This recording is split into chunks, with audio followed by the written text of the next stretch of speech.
Champion trophy নিয়ে দেশের cricket পাড়ায় চলছে সমালোচনা। বিশেষ করে তামিম সাকিবকে নিয়ে আলোচনা বেশি হচ্ছে। আসন্ন চ্যাম্পিয়ন ট্রফির জন্য দল ঘোষণা করতে হবে 12 জানুয়ারির মধ্যে। চ্যাম্পিয়ন ট্রফির জন্য 16 জনের দল চূড়ান্ত করতে গতকাল অধিনায়ক শান্তর সঙ্গে জরুরি মিটিং করেছে নির্বাচকরা। চ্যাম্পিয়ন ট্রফিতে তামিম সাকিবকে নিয়ে নতুন সিদ্ধান্ত নিয়েছে বিসিবি।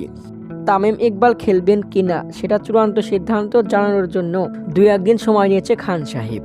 তবে তামিমের ফেরার ইঙ্গিত পাচ্ছে ভক্তরা। বর্তমান লিটনের পারফর্ম নিয়ে আলোচনা করেছে নির্বাচকরা। তামিম ফিরলে কপাল পুড়বে লিটনের, অর্থাৎ চ্যাম্পিয়ন ট্রফিতে দল থেকে লিটনের বাদ পড়ার সম্ভাবনাই বেশি। এদিকে সাকিবকে নিয়েও চূড়ান্ত সিদ্ধান্তের এক পর্যায়ে এসেছে BCB. Chennai Shakib bowling action নিয়ে পরীক্ষা দিয়েছে, আজকালের মধ্যে তার রিপোর্ট বের হয়ে যাবে। সাকিব পরীক্ষায় পাশ করলে চ্যাম্পিয়ন ট্রফিতে থাকবেন অলরাউন্ডার হিসাবে, আর যদি ফেল করেন তাহলে শুধু ব্যাটার হিসাবে তার দলে থাকার সম্ভাবনা খুব কম বলে জানা গেছে।